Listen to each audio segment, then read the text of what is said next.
We are here again. Man United didn't get the win. Fan base loses their head. Here we go again. The game against West Ham was disappointing because it was a chance for us to climb up the table, and it seems like whenever we are faced with that opportunity, the team crumbles. As usual, the fans call for Amorim's head, others call for the players. It's Manchester divided right now. This is just my take, right? I'm just trying to be realistic here.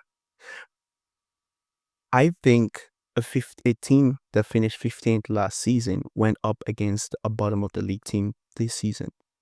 And if you're paying attention to just the Premier League and how things are going, you can see that anything can happen. Our team, our manager, whatever you want to say, our structure as a football club hasn't given us the God-given right to feel like we can just take 3 points from these teams. Should we be able to? Yes. Have we created the foundation or the environment for that to happen? No. So why are we always crashing it? Don't get me wrong.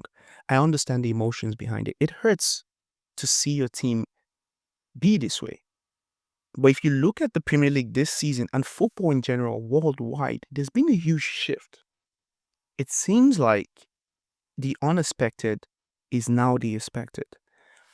The big thing everyone is talking about regarding Amorim was his substitutions, and it makes sense. The outcome was a draw. We dropped 2 points. And you're the manager, so you take all the blame. Whatever decisions you make, you take it. The difference between a good plan and a bad plan is that one works and the other doesn't. If you make decisions and we don't get the outcome we want, well, of course you're to blame. But now, let's look a little bit deeper at that. Should the Manchester United team have a squad that even the bench is competent enough to come in and make a change? Yes. Why don't we have that? Is that on Amorim or is that on the entire structure of the team, of the club, Manchester United? We should have a squad where a manager can never make a bad decision, because Pep makes bad decisions with subs, with starting lineups. This is normal. Now, if you're calling Amorim for Amorim's heads because of that, fair, it's your opinion. I don't think so. I think you can blame a manager and cuss him out even, but I don't think that decision alone should be why you fire him. I think this is a manager that's come in and realized that if we are going to win the league, the Champions League, we have to be a team that plays the same kind of football. And he's tried to do that with teams like West Ham at the bottom of the table. And for some reason, whenever we have to control the ball, we are not good at that, because for years, even under Ten Hag, we've been a transition playing side. Ole was a transition playing side. And when Ole tried to do the same transition to be more in control and be more of a Premier League playing side, the results were bad. And it's been consistent like that for as long as I can remember. So if he switches to a counter-attacking style of football, which I do believe this team will thrive on, the fans won't like that. They will criticize him. They did the same thing with Ten Hag. Ten Hag came in playing a different style of play. He started off with his style of play. We lost like the first 2-3 games. He switched it up. We finished top 4. So the fan base has to decide, do you guys want a certain style of play that's beautiful to watch, or do you guys want results? I think you can have both. But in order to have what I guess Arsenal has, because they're arguably the best team in the league and maybe the world right now, because they're top of Champions League, I think, and top of Premier League. In order to have what Arsenal has, it doesn't just happen in 2 years. You kind of have to go with emotion. If Amorim won the Europa League last season, that would have made a bit of a difference, because then we'll probably be able to bring in more players. But make no mistake, the core skeleton of this team is pretty much the team that finished 17th or 15th last season. People were arguing about his decision to put Bruno and Casemiro and the pivot. I hear that. But who else goes in there? And do you think if he makes that decision, it changes things? He does have training with these guys. He gets to spend so much time with them. And he has seen something that maybe we haven't, that made him make this decision. And so far, before the Delete going out, the Sesko going out, Maguire going out, we were kind of cooking. Even the first game against Arsenal was pretty decent. What's happening is the mentality is kind of shaky sometimes. The intensity isn't always there. Sometimes we need to concede first and then we turn up the heat. It's like we can't just have that same fight and desire for all 90 minutes. I don't blame the manager for that. You can. I don't. All of this to say is, I understand why we're losing our heads, but again, we drew with West Ham. Liverpool drew with Sunderland. Arsenal has drawn with Sunderland. We've beaten Sunderland 3-0.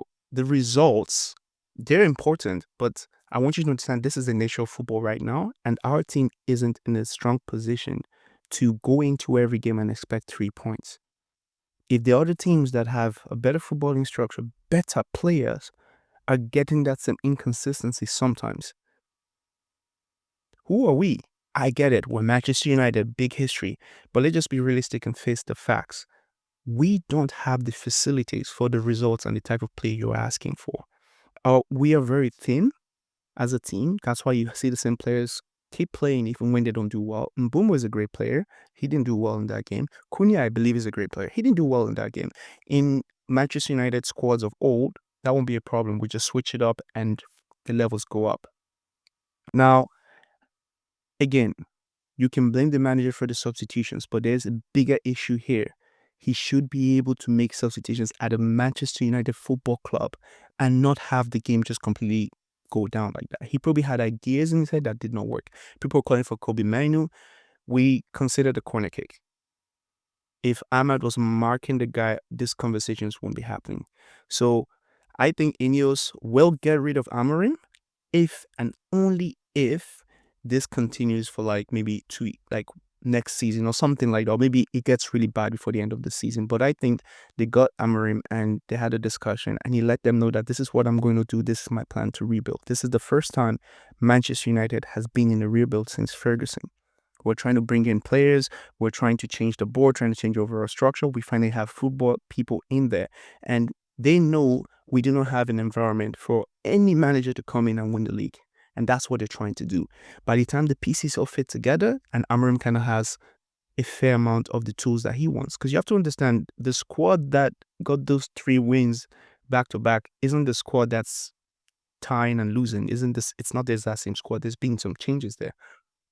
So until we are at the point where the footballing guys at the top feel like, okay, we've given this guy all his tools. Let's see you work your magic. And if that's not working, they're going to get rid of him. You're not going to have Amorim. The Amorim outers, just be patient. You might get what you want. And if you don't get what you want, that means you're getting a better footballing club, a better footballing team, and we're probably going to be winning things. So either way, you're going to get what you want. Just be patient. Horrible game. It's a draw, not a loss. We still got point. We're still in and around the Champions League qualification areas on the table. We've lost one game in what, five games?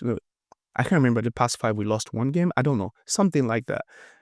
We are showing signs of improvement from last season, and I just think we have to, like, at the very least, stay calm and see the whole season out. Let me know if you agree. If you just emotional and you're thinking just get rid of this manager, I completely get it. But personally, I think we need to stay calm at least till the end of the season. This is how rebuild works. Because if we fire Amorim and get the next manager and everything else remains the same, we'll be right here again. And the strategy thinking that you can fire a manager over and over again and keep replacing them, we've been doing that for over a decade and it hasn't changed anything. You don't want to be a cup side, a cup winning side, because that's what we've been, a very good cup winning side since Ferguson left. But fans are not okay with that. We want to win the Premier League and the Champions League, and those are the only 2 titles we've not won since we started doing this hiring and firing manager nonsense.